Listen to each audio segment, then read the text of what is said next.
के अधिक मास के पुरुषोत्तम मास में श्रीमद् भागवतम के सत्र में, जिसमें हम श्रीमद् भागवतम के चौथे अध्याय, चौथा स्कंद, 26वां अध्याय, राजा पुरंजन का आकेट के लिए जाना और रानी का क्रुद्ध होना, श्लोक संख्या 10 का अनुवाद मैं पढ़ूंगा एक बार, फिर हम इस पर चर्चा शुरू करेंगे। इस प्रकार राजा पुरंजन ने अनेक पशुओं का वध किया, जिसमें खरगोश, सुअर, भैंसे, नीलगाय, श्याम हिरण, शाही तथा अन्य शिकारी जानवर शामिल थे। लगातार शिकार करते रहने से राजा अत्यधिक थक गया। सो ये जो कथा है, ये जो प्रसंग चल रहा है, तो ये जो जब पुरंजन की कथा आती है तो हमें लगता है कि कैसा घिनौना व्यक्ति, कितना पापी व्यक्ति, हाँ? ऐसा व्यक्ति हो सकता है। तो ये एलिगोरिकल स्टोरी है जो नारद मुनि ने बनाई है इसकी स्टोरी, और प्राचीन परिषद को बता रहे हैं, समझा रहे हैं। तो ये स्टोरी जो एक्चुअल हमारी है, और प्रभुपाद इतना सुंदर परपट दिए हैं कि प्रभुपाद के परपट पढ़ते ही हम इस भागवतम के हर एक श्लोक का मर्म समझ सकते। कोई व्यक्ति कह सकता है कि प्रभु जी अभी हमारे पास तो बहुत कम समय रह गया, अभी हमें भागवत कंप्लीट करनी है, तो क्यों ना हम अनुवाद पढ़ते पढ़ते चल जाए। होता है ना, कभी ऐसा हुआ है मन में, सिर्फ अनुवाद पढ़ लो, हाँ, हंस रहे कर लो मन में, लेकिन किया होगा कभी ना। हाँ, क्यों बोल रहा हूँ, मेरे साथ भी कभी कभी होता है ऐसा। हाँ, मैं बोला चलो जरा पहले स्टोरी पढ़ लेते हैं, क्या है, अनुवाद पढ़ पढ़ के पहले पूरा पढ़ लेते हैं कि क्या होने वाला है, आगे भी क्या होने वाला है। हाँ, तो ऐसा होता है। लेकिन तो हम ट्रांसलेशन ट्रांसलेशन पढ़ के भागते जाते हैं, और हम स्टोरी को जानना चाहते हैं कि क्या स्टोरी, लेकिन हमें कुछ नहीं समझेगा। खास करके इस पुरंजन की हमें ये समझेगा ही नहीं, जब अगर तात्पर्य जो श्री प्रभुपाद ने लिखे हैं ट्रांसलेशन में क्या है, उसने इसको मारा, उसको मारा, तिसको मारा, अरे क्यों मारा, मार के वो थक गया, हो गया खत्म। मार मुर के एक जगह पे बैठ के थक गया, एसी चालू करके 18 पे। और प्रभुपाद तात्पर्य में क्या बता रहे हैं कि तमोगुणी मनुष्य, कहाँ से शुरू हुआ है देखो तात्पर्य, तमोगुणी मनुष्य, और सुंदर तात्पर्य है ये। तमोगुणी मनुष्य अनेक पाप कर्म करता है। ये तमोगुणी मनुष्य के लक्षण, पाप करना। तो मनुष्य कई प्रकार का पाप कर रहा है, और ये तमोगुणी मनुष्य हमेशा अपनी इच्छाओं को पूरी करने में अनेक प्रकार के क्रियाओं करता है, व्यभिचार करता है, मांस खाना, जुआ खेलना। तो यहाँ पे प्रभुपाद भगवत गीता में भी क्या बता रहे हैं, तो कि कोई भी व्यक्ति जो तीन मोड़, सतोगुण, रजोगुण और तमोगुण, उसके अंतर्गत अगर कार्य करता है, वो व्यक्ति कभी भी ईगो, अहंकार से मुक्त नहीं होता। कहते हैं प्रकृति क्रियमाणानि गुणे कर्माणि सर्वश अहंकार विमूढ़ आत्मा कर्ता अनिति मन्यते। क्या समझता है वो, प्रकृति के तीन गुणों में जो कार्य करता है ना, वो क्या सोचता है, अहंकार विमूढ़ आत्मा, वो अपने अहंकार में जीता है कि ये सूरज जो है ना, उसको प्रकाश मैं दे रहा हूं। वो ऐसे सोचता है, वो सोचता है मैं पृथ्वी को मैं ही घुमा रहा हूँ, मेरे संसार में जो भी है वो सब मेरे वजह से ही हो रहा है, मैं ही सब कुछ करता हूँ। कर्ता अनिति मन्यते, अमिति, मैं कर रहा हूँ, मैं करता हूँ इस संसार में। हाँ प्रभु जी मैं करता हूँ, ऐसे ऐसे आप बोल सकते हैं मैं नहीं करता। अरे आप नहीं करता हो, आप अगर, हम अगर समझ रहे हैं कि इस संसार में ये जो मेरे परिवार वालों का भी मैं पालन पोषण कर रहा हूँ, वो मैं कर रहा हूँ, तो भी आप प्रकृति के तीन गुणों के अंदर आ गए। विशुद्ध सत्व में जाना है, जो भगवान को पूर्ण तरीके से सरेंडर होते हैं उसको विशुद्ध सत्व कहते हैं। और वो कभी भी व्यक्ति कैसा है, दृढ़ नहीं हो सकता अपने संकल्प में। क्या होगा बोला, अधिक मास में आपने कुछ संकल्प लिया कि थोड़ा कुछ भक्ति भक्ति अधिक करेंगे। हाँ, कि जैसी चल रही है। हाँ, अधिक मास आई लो और अधिक मास गई लो। हाँ, तो कुछ अधिक करने का संकल्प लिया होगा कुछ भक्तों ने। हाँ, तो क्या संकल्प लिया कुछ भक्तों ने लिया होगा, उठना है, मंगला आरती में जप करना है, मंगला आरती जाना है। हाँ, संकल्प लिया, अलार्म लिया लगाया। हाँ, सुबह उठ के क्या हो गया, ये संकल्प जो है ना, वो बन गया विकल्प। हाँ, संकल्प को विकल्प बना दिया हमने। चलो थोड़ा आज नहीं जाए, एक महीना है, और चलो एक महीना नहीं तो 3 साल के बाद वापस भी तो आने वाला है। हर 3 साल में आएगा अधिक मास। हाँ, तो ये जो विकल्प है ना, इसलिए इसलिए मेरी फिलॉसफी है कि जो व्यक्ति अलार्म के अंदर स्नूज दबाता है ना, स्नूज पता है ना आप लोग को, अलार्म में स्नूज है ना। अगर आप कर रहे हैं ये, और मैं भी कर रहा हूँ या कोई भी कर रहा है, तो समझ जाइए कि हम डैश डैश डैश गुण में जी रहे हैं। भले ही 32 माला करते होंगे या 64 माला करते होंगे, लेकिन फिर भी अभी भी तमोगुण में है, अगर वो स्नूज दबाते हैं। ये एक लक्षण है। और जो व्यक्ति अलार्म बिना उठ जाता है, अलार्म बिना उठ जाता है, अभी आप कहोगे प्रभु जी अभी हम तो बूढ़े हो गए, हमको तो नींद ही नहीं आती है, वो बात अलग है, वो बात अलग है। लेकिन अगर कोई व्यक्ति अलार्म लगाए बिना उठ जाता है, तो वो सतो गुण में जी रहा है, शुद्ध सत्व में नहीं है। वो सतो गुण में जीने की कोशिश कर रहा है, सतो गुण तक पहुंच गया है। हम्म,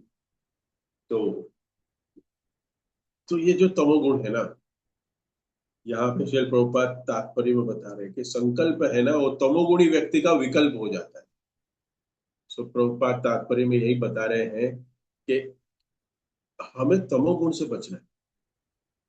तमोगुण से, जो व्यक्ति तमोगुण से बाहर निकल जाता है, जीवन में कितने भी फेलियर आ जाए, तो अगर वो तमोगुण में है और नहीं है तमोगुण में, तो जीवन में कितने भी परेशानी कठिनाई आए, तो भी वो अडिग रहता है, वो खड़े रहता है।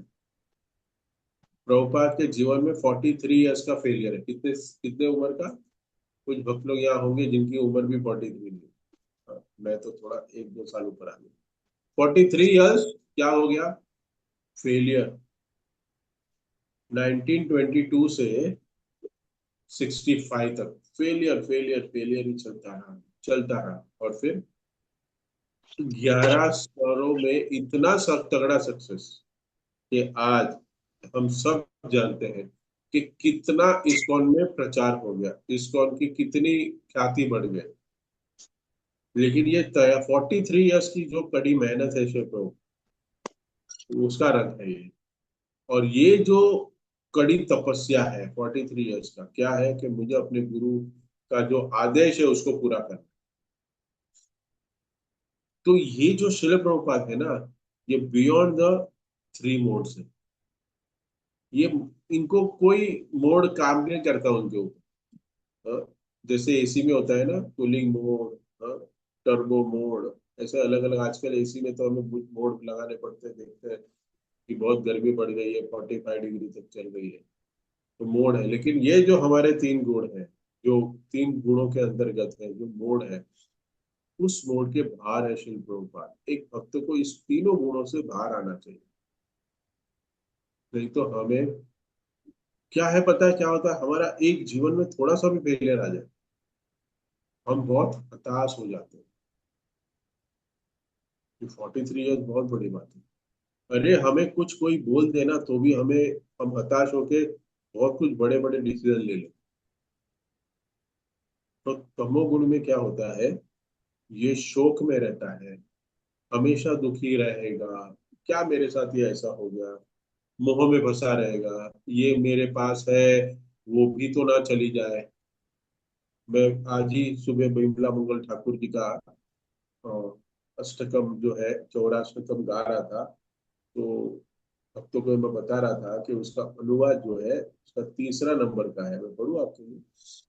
अकिंचन निकृत्यम पदाश्रितम करोति भिक्षुं पथि गेहिनम् केनप्यो भीषण चोर एगत् दृष्टश्रुतो वा न जगत्त्रये अकिंचनिच कृत्य पदाश्रित। क्या करते हैं भगवान? कहते हैं उनका पूरा जो भक्त है, आप क्या कर देते हो? उसको कंगाल बना देते हो। और कंगाल बना के आप क्या कर देते हो उसको? आप उसका सब कुछ चोरी कर लेते हो, उसको कंगाल कर देते हो, और उसके बाद उसको से ना भीख मंगवाते हो भक्त को। तो मैं बोला ये तो मैंने गलती कर दी, मैंने आज पढ़ लिया ये। हाँ, क्योंकि हम तो बहुत परेशान हो जाएंगे अगर हमारे पास जो भी ऐश्वर्य है, जो भी है, अगर किसी ने छीन लिया हमारा।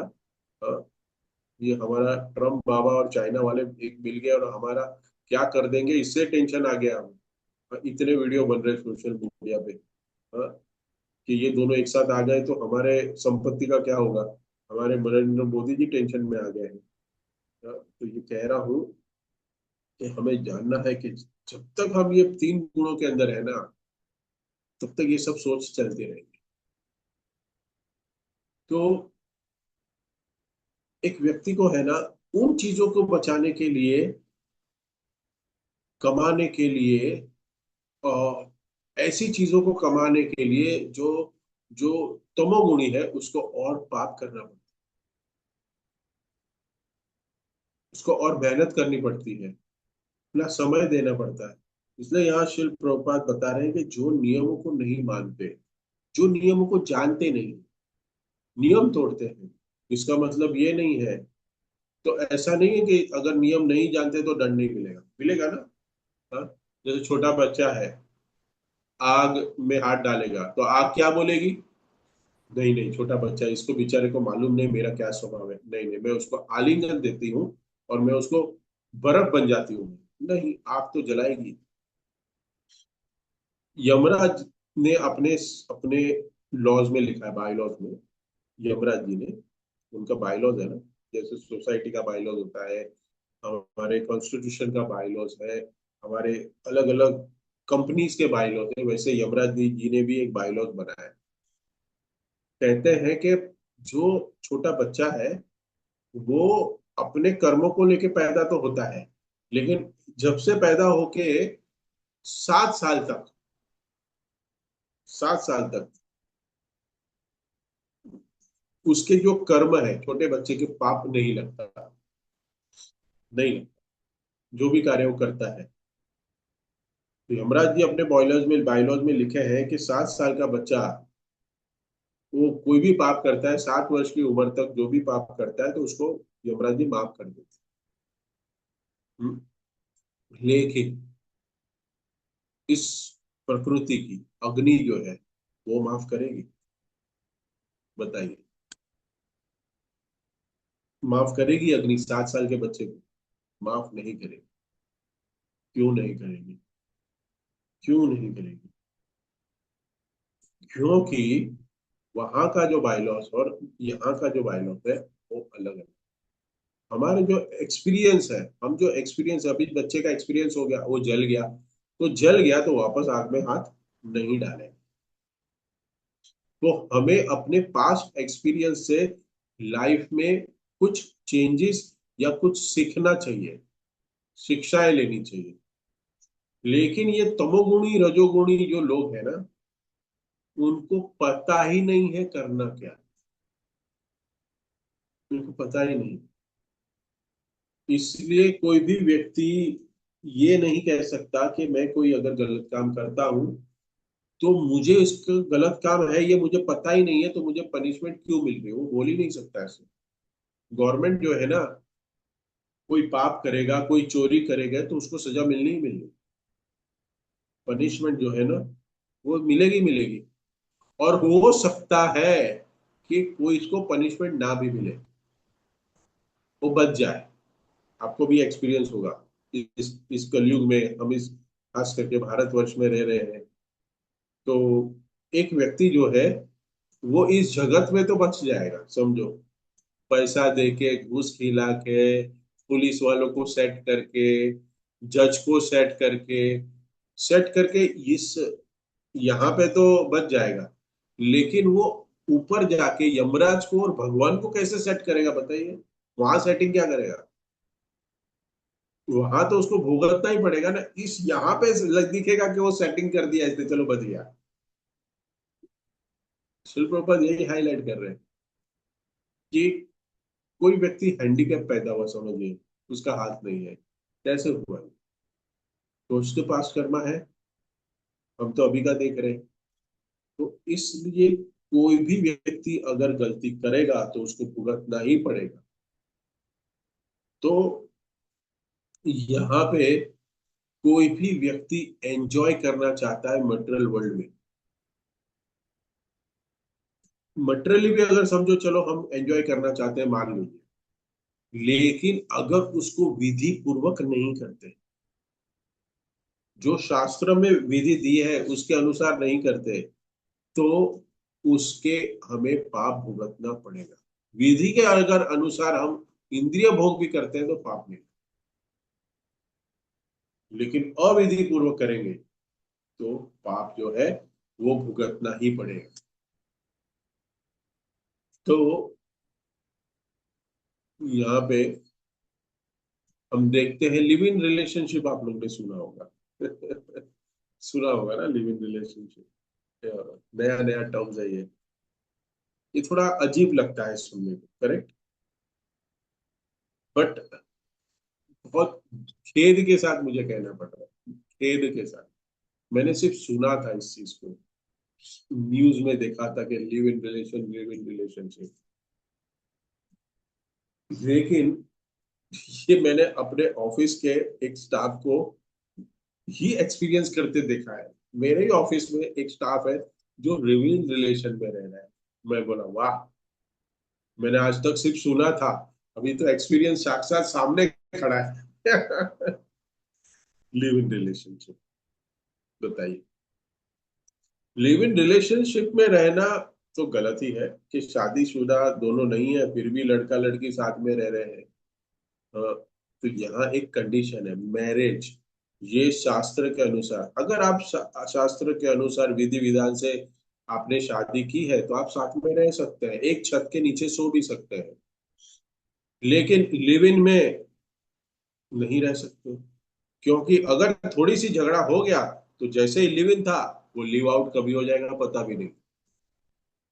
क्योंकि लिव आउट का प्रोसेस ही नहीं है ना, सीधा बैग बांधा और चले गए। अगर शादी कर ली तो बहुत बड़ा झंझट है। डाइवोर्स जब तक कोई एक दूसरे को देगा नहीं, तब तक तीसरे पार्टनर से कोई मिल नहीं पाता है। हाँ? पहले जमाने में तो ऐसे नहीं था कि भाई एक से शादी हो गई, चलो नहीं जमा तो दूसरे से कर ली। आज तो आप नहीं कर सकते शादी ऐसे। आई होप ऐसे नहीं हो सकता है, मैंने जितना सुना है। जब तक जो जिसको आपने छोड़ के आए हो, या लड़का हो या लड़की हो, उसका एनओसी चाहिए, मतलब आपका डाइवोर्स कंप्लीट होना हुआ चाहिए, तो ही दूसरा लड़का या लड़की से सब शादी कर सकते हो। ये प्रोसेस है। हाँ, तो ये अधोगति है, तमोगुणी है, ज्ञानी नहीं है। तो हमें ध्यान देना चाहिए कि ऐसे तमोगुण में तो हम देखते हैं ना कि हाँ, हम हमारे जू मंदिर में बीच पे भी देखते हैं, बैंड स्टैंड में, नेरीमन पॉइंट में ऐसे कितने कपल घूमते हैं क्योंकि अज्ञान में है। हम्म, तो हम देखते हैं कि क्या जो संसार है, ये संसार अधोगति की तरफ जा रहा है, पता ही नहीं है, तमोगुण में जी रहे हैं। तो किसी को आज संसार में डर ही नहीं है, ना लड़के को डर है ना लड़की को डर है, कुछ को किसी को कुछ पता ही नहीं है। तमोगुण। तो इस प्रकार से सबका जीवन जो है ना तमोगुणी और खराब होते जा रहा है। लेकिन जब कोई व्यक्ति, श्री प्रभुपाद क्या कहते हैं तात्पर्य में, जब कोई व्यक्ति अपने कोई संत के, गुरु के संपर्क संपर्क में आता है, और तो क्या होता है, वो अपने पाप कर्म छोड़ देता है। ऐसे कहीं कहीं हमारे पास केस स्टडीज है। हम तो बचपन से संत पैदा नहीं होंगे, आप लोग होंगे शायद कहीं, ये बचपन से संत बन के पैदा हुए, लेकिन प्रभुपाद जी के संग में आए, भक्तों के संग में आए, अब गुरु की शरण मिली, तब जाके हमने हमारे पाप कर्म कम कर दिए, छोड़ दिया। हमने सुनी है कि नारद मुनि ने मृगारी को भक्त बनाया, मृगारी ने अपने सारे पाप कर्म छोड़ दिए। रत्नाकर डाकू की हम कथा सुनते हैं। हम्म, नारद मुनि ने उनको भी संग दिया। और और प्रभुपाद जी ने तो लाखों मृगारी और लाखों रत्नाकर को का उद्धार किया, बताइए। हाँ, कितने लाखों। ये शिल प्रभुपाद की हम पर स्पेशल कृपा है। ऐसा कोई आचार्य नहीं है जो पूरे वर्ल्ड में इस प्रकार प्रचार किए हैं। और वो शिल प्रभुपाद ने जो भी हमें शास्त्र दिए हैं, जो भी हमें नियम दिए हैं, वो सब इम्प्लीमेंट करके इतने लोग क्या हो रहे हैं, भक्त बन रहे हैं, सात्विक जीवन जी रहे हैं। तो यहाँ पे बता रहे हैं कि तमोगुणी व्यक्ति कैसा है, पशु तुल्य। हमारे पास इस्कॉन में 4 रेगुलेटरी प्रिंसिपल्स दिए हैं, करेक्ट। ये 4 नियमों का पालन करने से क्या हम भक्त बन जाते हैं? हाँ या ना? हम भक्त बन जाते हैं 4 नियम का पालन करने से? नहीं, हम इंसान बनते हैं। We are being good human being. हम एक अच्छे इंसान बनते हैं, 4 नियमों का पालन करेंगे। हमें क्या बताया मालूम है? 4 नियम का पालन कर दो, 16 माला जप कर दो, तो हम भक्त बन गए। और जब अंत समय में हमारे लिए वैकुंठ से विमान आने वाला है, वाह वाह, ऐसी धारणा बन गई है सब। हाँ, मेरे लिए तो नहीं, आप लोग के लिए आ सकता है, मेरे तो इतना पापी हूँ। मेरे लिए तो क्या कभी आएगा पता नहीं, आएगा ही नहीं इतने जन्मों में। हाँ? शिल प्रभुपाद कहते हैं कि जो 4 नियम का पालन करते हैं ना, वो तो पहले इंसान बनता है, भक्त की तो बात की बात है। जो इंसान नहीं है वो तो जानवर ही है। पशु भी समाना, मांस नहीं खाना। ये, जिसमें दया होगी वही तो मांस नहीं खाएगा, करेक्ट। और जुआ सट्टा नहीं खेलना। तो सत्यता का पालन करेगा वही तो जुआ नहीं खेलेगा। और जो नशा नहीं करेगा, हाँ, तो वही तो तपस्या को पालन करेगा। जो तपस्या कर रहा है वही तो नशा नहीं करेगा। और इलिसिट सेक्स, अवैध मैथुन, वो क्या है? पवित्रता। तो ये 4 चीजें क्या है? ये धर्म के 4 पिलर है। दया, सत्य, पवित्रता और सत्यता, तपस्या, सॉरी। ये दया के 4, ये धर्म के 4 पिलर है। अगर ये पिलर ही अगर हमारे में नहीं है तो हम तो मनुष्य ही नहीं है। हम्म? तो अगर धर्मो नहीं एको, हाँ, कहते हैं ना कि धर्म ही है जो हमें जानवर और मनुष्य को अलग करता है। नहीं तो ऐसे ही स्कूल में भी हमें पढ़ा दिया है कि हम 2 पैर वाले जानवर है। स्कूल में ही पढ़ा दिया। तो शिल प्रभुपाद की जो हम पर कृपा है, 4 नियम जो हमें दिए हैं, धर्म के सिद्धांत दिए हैं, 16 माला का जप करते हैं, शास्त्रों को पढ़े, तो हमारा जीवन जो है ना, वो सक्सेसफुल हो सकता है। भक्ति के पथ पर हम आगे बढ़ सकते हैं, अनुगामी हो सकते हैं। शिव प्रभुपाद ने गारंटी दी है, इस चीज को जानते हैं। लेकिन इसको कठिनता से करने के लिए हम क्या है, आलसी है, आलसी बना दिखाते हैं। कर लेंगे प्रभु जी, कल से करेंगे, कल से कर देंगे, कल कल करते जीवन निकल जाता। सब लोग कल बोलते हैं लेकिन डिवोटी है ना, सब लोग कल बोलते हैं लेकिन डिवोटी है ना, उसका माइंड क्या बोलता है पता है आपको? सुबह माला करने बैठेगा ना, तो उसको क्या बोलेगा? उसको कल नहीं बोलेगा क्योंकि डिवोटी है, 16 माला तो करेगा ही। उसको बोलेंगे दोपहर को कर ले, शाम को कर ले, क्यों सुबह कर रहा है? पूरे 24 घंटे तेरे पास पड़े, क्यों सुबह सुबह कर रहा है तेरे? उसका माइंड उसको क्या बोलेगा? पूरे दिन में कभी भी कर ले, दो दो दो दो दो दो, एक साथ 16 माला लग ले। ऐसे थोड़ी शिल्प प्रभुपाद ने बोला। उसका माइंड कहेगा उसको पूरे दिन में कभी भी कर ले, लेकिन सुबह मत कर ले। डिवोटी कभी ये नहीं बोलेगा, उसका मन उसको नहीं बोलेगा कर ले, क्योंकि उतनी तो उसने कमिटमेंट दी है अपने गुरु को। उसको पता है, हाँ, कि कल तो नहीं करूंगा, आज ही करूंगा, लेकिन कैसे कैसे लड़ते झगड़ते लखड़ते मैं कैसे भी रात को 12 बजे के पहले 16 कर लूं। तो तो क्या है कि जो मन है ना, हमें बहुत, हम्म, विकल्प देता है। लेकिन जो भक्तों के संग में डांसिंग चैंटिंग और फीस्टिंग करता है, जो भक्तों के संग में, वो सबसे उत्तम है। संग में करना सबसे उत्तम है। लोग कहते हैं कि इस्कॉन में क्या करते हैं, खाते हैं, नाचते हैं और नहाते हैं, तीन चीज ही करते हैं। लेकिन ये सबसे उत्तम कार्य करने के लिए, इससे उत्तम कार्य कोई है ही नहीं। प्रसाद खाना, चैंटिंग करके डांसिंग करना, और क्या है, भक्तों का संग लेना, और फीस्टिंग, और बहुत सुंदर है ये। ये जनमानस को ठीक करने के लिए ये प्रोसेस दिया है, सबके भक्तों के लिए ठीक करने के लिए प्रोसेस दिया। हम बुक डिस्ट्रीब्यूशन करते हैं ना, बुक डिस्ट्रीब्यूशन, ये बड़ा बड़ा बुक डिस्ट्रीब्यूशन करना, खर्चा करना, आपको पता नहीं। मैं लास्ट वीक में संकीर्तन डिपार्टमेंट के जो हमारे हेड है उनके साथ बैठा था मैं। तो क्या है, थोड़ा बनिया टाइप बिजनेसमैन है ना, तो थोड़ा बात करते हैं कि क्या पैसा इसमें कैसे कमाते हैं, क्या करता है, कुछ पैसा मिलता है इसमें, क्या होता है। तो जो प्रॉफिट एंड लॉस स्टेटमेंट जब देख रहे थे, तो क्या कहते हैं कि इसमें लॉस ही होता है। लोगों को क्या लगता है पैसा अमेरिका जा रहा है इस्कॉन से, इस्कॉन के पास इतना पैसा है। अरे कहाँ है पैसा? जो पैसा डोनेशन में आ रहा है वो खर्चा कर रहे हैं भगवान की सेवा में, जनमानस की सेवा में खर्चा हो रहा है। संकीर्तन बस जब जाती है ना, हजारों का डीजल जल जाता है, बचता कुछ नहीं है। भक्तों के लिए, सेवा के लिए जो प्रसाद बनाना पड़ता है, उनको जो सुविधाएं देनी पड़ती है, क्योंकि वो बुक डिस्ट्रीब्यूशन करते हैं। बुक डिस्ट्रीब्यूशन जितना करके आते हैं, उससे तो ज्यादा खर्चा होता है, नुकसान में जाता ही है। लोग कहते हैं बुक बांट के पैसा कमा रहे हैं, और बड़े बड़े मंदिर बनाने के लिए जो गाड़ी गई है, संकीर्तन बस जा रहे, उसका कितना खर्चा हो रहा है। आज सेंटर बना है, उसका कितना खर्चा हो रहा है। हाँ,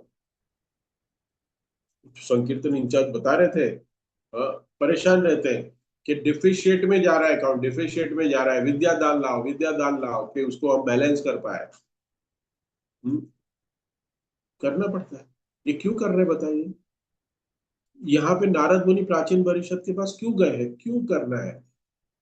क्योंकि हर एक भक्त का कर्तव्य है कि जीवों का उद्धार करे।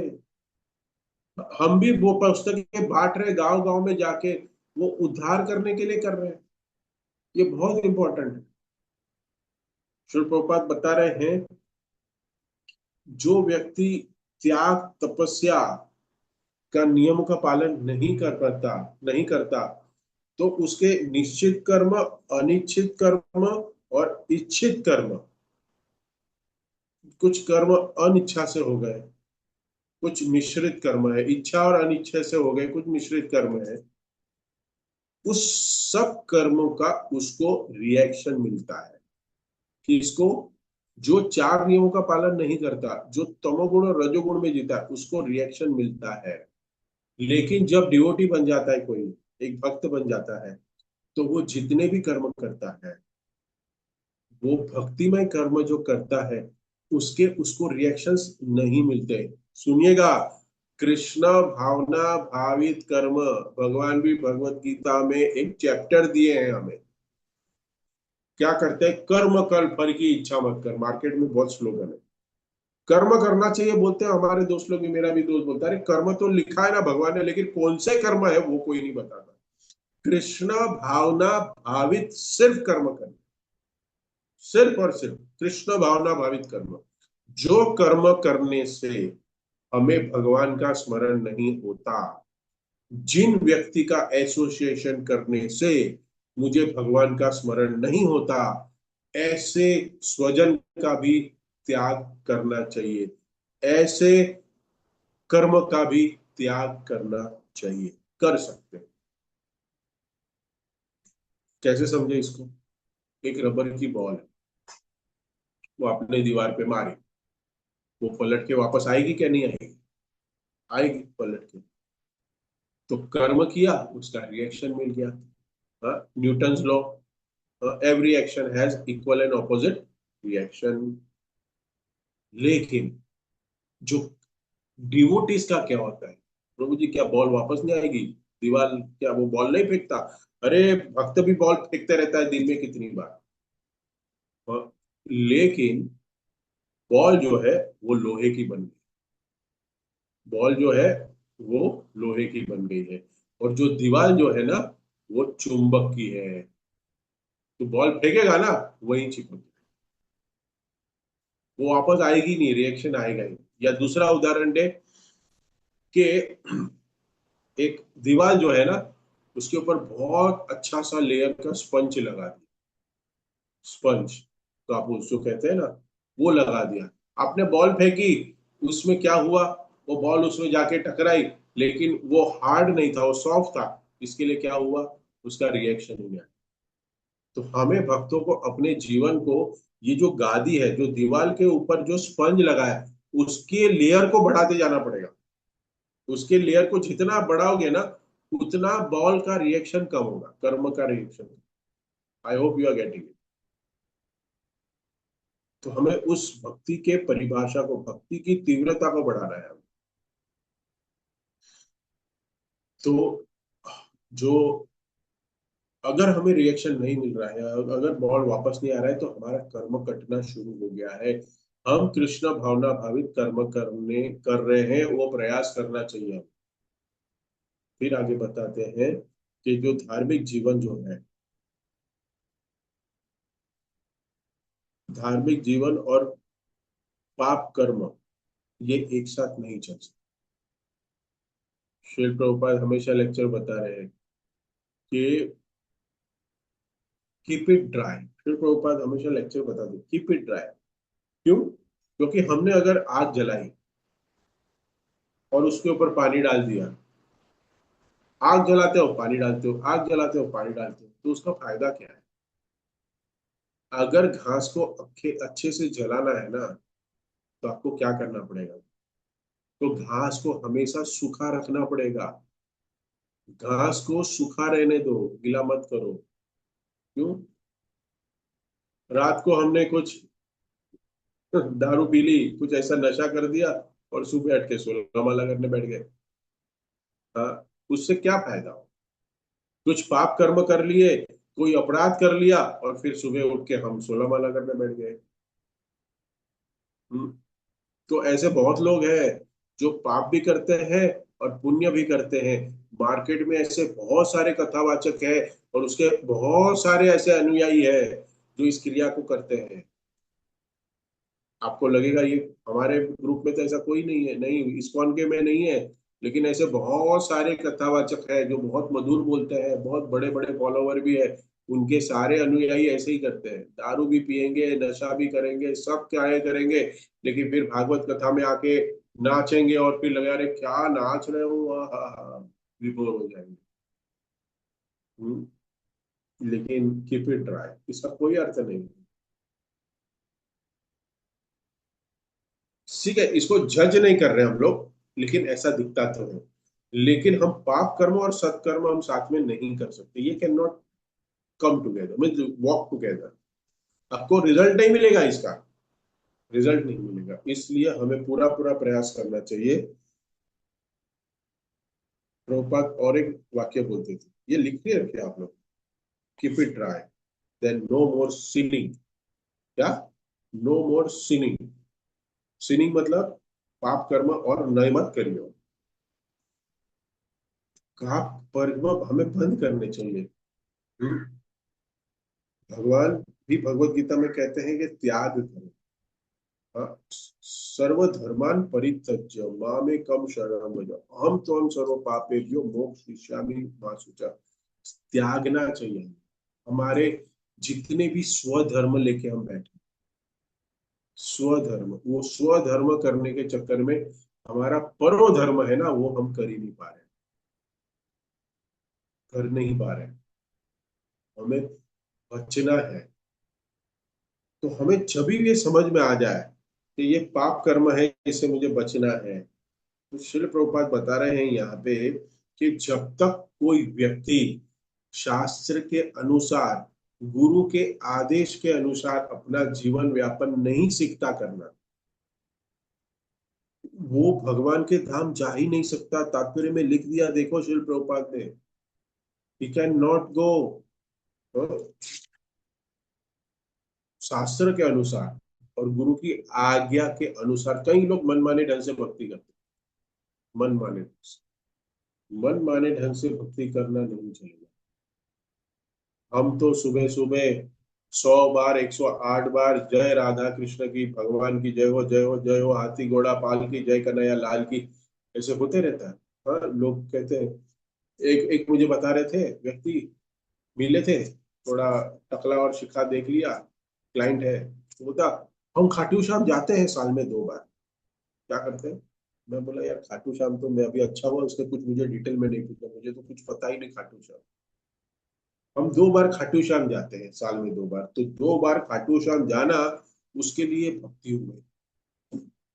हाँ। लेकिन ऐसे जीव है, हम्म, जिनको भक्ति की परिभाषा ही नहीं पता, क्योंकि सच्चे गुरु मिले ही नहीं उनको।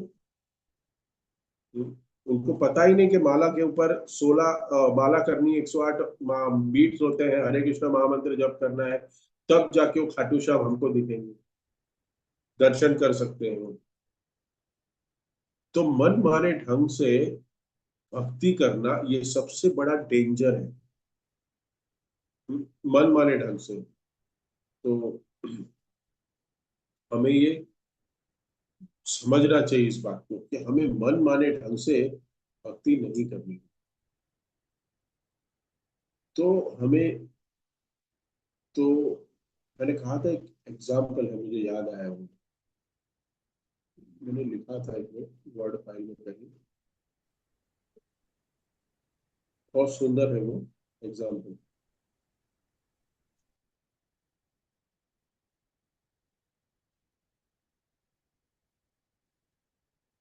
तो,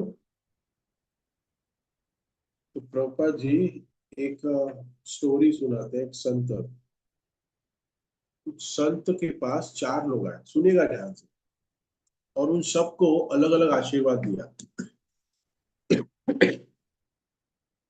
एक राजा आया उसके पास, तो राजा को, उनको कहा राजपुत्रम चिरम जीवम, तुम राजा के बेटे हो, तुम जीते रहो।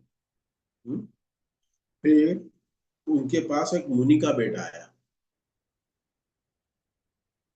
माँ जीव माँ मरा, मुनि के बेटे को बोला माँ जीव माँ मरा, तुम जियो मत। फिर एक भक्त आया, उसको क्या कहा, जीवो वा मरो वा, तुम जियो या मरो, कोई फर्क नहीं पड़ता, तुम्हें जो ठीक लगे वो करो। एक कसाई आया, उसको कहा माँ मरा माँ जीवा, तुम ना जियो ना मरो। तो यहाँ पे प्रभुपाद समझाते हैं कि जो राजा का पुत्र है वो बहुत एंजॉय कर रहा है, बहुत एंजॉय कर रहा है, तो उसको क्या कह रहे हैं, तुम जीते रहो। क्यों? क्योंकि यहाँ पे तो तुम बहुत आनंद में जी रहे हो, तुम मरने के बाद तो नरक जाना है, तुम्हें बहुत कष्ट मिलने वाले, तो तुम जीते रहो, जितना ज्यादा जियो तुम्हारे लिए अच्छा है, क्योंकि तुम तो अभी कष्ट में आने वाले हो, इसलिए थोड़ा ज्यादा जी लो। देखो, कैटेगरी आप समझ लीजिए, 4 प्रकार की कैटेगरी है। श्री प्रभुपाद बहुत रेयरली ये लेक्चर में बताते थे, तो मैंने एक बार लिख लिया था ये, तो मिल गया मुझे कि ये वर्ड फाइल में ये मैंने, क्योंकि ये थोड़ा समझना कठिन है। तो फिर एक आया, कौन आया उसके बाद, राजा का पुत्र हो गया। फिर एक मुनि का पुत्र आया, क्योंकि वो बचपन से ही भक्त है, भक्त के घर में पैदा हुआ है, साधु के घर में पैदा हुआ है। उसको क्या कहते हैं, तुम तुम जियो मत, तुम जल्दी मर जाओ। क्यों? क्योंकि तुम पूरा जीवन तपस्वी का जी रहे हो, तुम कठोर तपस्या करोगे, तो तुम तब मरोगे तो भगवत धाम जाओगे। लेकिन तुम अभी भी मरोगे तो भी भगवत धाम जाने वाले हो, तो तुम जी क्यों रहे हो, अभी मर के भगवत धाम चले जाओ। अभी मर के भगवत धाम चले जाओ, तो तुम कष्ट क्यों ले रहे हो, तुम शरीर छोड़ दो। अभी एक भक्त आया है तीसरा, जियो या मरो, तुम दोनों कंडीशन में तुम्हारा भला ही है। जियोगे तो क्या करोगे, प्रसाद खाओगे, करेक्ट। जियोगे तो प्रसाद खाओगे, नहीं जियोगे तो प्रचार करोगे, और मरोगे तो भगवत धाम जाओगे। करेक्ट। भक्त के लिए कहा, क्या कहा, तुम जियोगे तो प्रचार करोगे और मरोगे तो भगवत धाम जाओगे। हम्म। तो भक्त का लाइफ क्या है, इस जन्म भी सक्सेसफुल है, अगला जन्म भी सक्सेसफुल है, सिर्फ सक्सेसफुल ही सक्सेसफुल है, आनंदम ही आनंदम, आनंदम बुद्धिवर्धन। हाँ? इसलिए भक्ति क्या है, केवल आनंद कंद देने वाली है, भक्ति केवल आनंद देती है। कहीं से भी काटो। हाँ? कलाकंद खाया है ना, कितना मीठा है, गुलाब जाम खाया है ना, कितना मीठा है, रसगुल्ला खाया है ना, कितना मीठा है, वो मीठा ही मीठा है। भक्ति भी ऐसी मीठी है। हम्म। और आम कैसा है, आम भी जो है ना, वो आम के जैसा, वो भी कैसा आम है। हाँ, चैतन्य महाप्रभु का आम मालूम है ना, जिसमें गुठली नहीं होती। हाँ, श्रीनिवास आंगन में आपने जाके कभी तोड़ा है वो आम। हाँ, मायापुर में जाके आपको ये मिला है वो आम। हाँ, वो अदृश्य हो गया है, वो जो जो शुद्ध सत्व में रहता है ना, वही आम का आस्वादन कर सकता है वो वहां जाके। वही आस्वादन कर सकता है। और ये जो कसाई आया था, कसाई, उसको क्या कहा, तू जी भी मत और मर भी मत, क्योंकि कसाई का जीवन भी बेकार है, और दिन भर मांस काटते रहता है, काटते रहता है, बेकार है वो। और कुछ साल के बाद वो काट ही नहीं पाता, क्योंकि उसके हाथ कार्य नहीं करते, काम नहीं करते। तो कसाई ज्यादा दिन तक काम नहीं कर सकता, और मरने के बाद उसको इतनी निम्न योनि में जाना पड़ेगा, उसको इतने पाप भुगतने पड़ेंगे कि वो ना मरे तो अच्छा है, नहीं तो उसको क्या होगा कि भाई दूसरा जीवन उसका कैसा मिलेगा, उस संत को लग रहा है, स्वामी को लग रहा है कि क्या होगा, उससे अच्छा तू जी भी मत और मर भी मत, ना तुम जियो ना मरो। तो यहाँ बता रहे हैं कि पशुओं को मारना और स्त्रियों का संग करने के लिए जो जीता है, श्री प्रभुपाद तात्पर्य में लिखते हैं, उसको जीवन उसका जीवन संपन्न नहीं होता। कोई व्यक्ति स्त्री संघ के लिए जी रहा है, उसका जीवन बिल्कुल बेकार है, नरक के समान है। और अगर कोई व्यक्ति चार प्रकार के ये जो कार्य है, जो हमें श्री प्रभुपाद ने दिए हैं, यहाँ पे श्री प्रभुपाद तात्पर्य में इसको जोर दे के बता रहे हैं, अगर कोई नहीं निभाता, इसको नहीं पालन करता है, तो उसको जी के कोई अर्थ ही नहीं है, उसको, वो पशु है। उसका पशुवत वो है, क्योंकि वो जीते जी अपनी आत्महत्या कर रहा है, उसको खुद को अपने को मारने की जरूरत ही नहीं, उसको कोई भी मार दे, उसको कोई भी मार दे, वो खुद ही अपने आप का हत्यारा है। वो इतनी घनौनी हरकतें कर रहा है। और आगे कहते हैं, यदि वे पशुओं को मारने तथा स्त्रियों के साथ भोग करने के लिए जीवित रहते हैं, जैसे मैंने अभी बताया, तो उसका जीवन अधिक संपन्न नहीं रहता।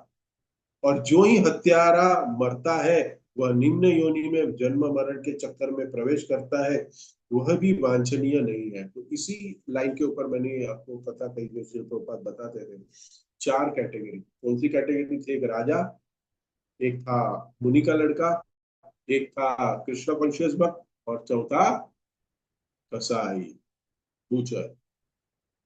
और उन सबको अलग अलग आशीर्वाद दे रहे हैं सब।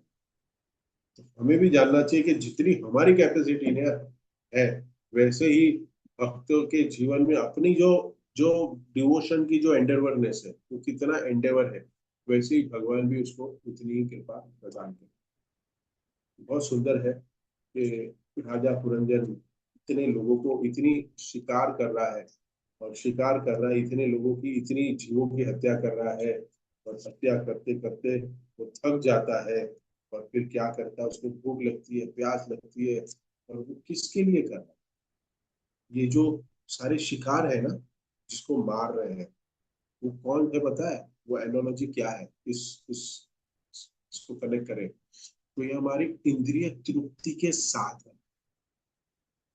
हमारी ये जो जितने भी ये जो पशु पक्षी दिख रहे हैं, ये राजा पशुओं का वध किया, जिसमें खरगोश, सुअर, भैंस, ये सारी इंद्रिय तृप्ति है। ये इंद्रिय तृप्ति प्रदान करती है हमें, हमें आनंद प्रदान करती है। इसके लिए यहाँ पे नारद मुनि इसको बता रहे हैं कि ये सारी इंद्रिय तृप्ति है, और ये हमें पता ही नहीं चलता अगर श्री प्रभुपाद तात्पर्य में हमें नहीं देते। तो ये पुरंजन की कथा में बता रहा हूँ, किसी को भी नहीं समझ में आएगी कि क्या है, क्योंकि इतनी डिफिकल्ट एनोलॉजी। तो इसके साथ यही बहुत सुंदर अध्याय चल रहा है। और हमें ऐसे इंद्रिय तृप्ति से बचना चाहिए। सबसे बड़ा जो इस चैप्टर का है कि हमें अपनी इंद्रियों को, हमारे कर्मेंद्रिय, ज्ञानेंद्रिय,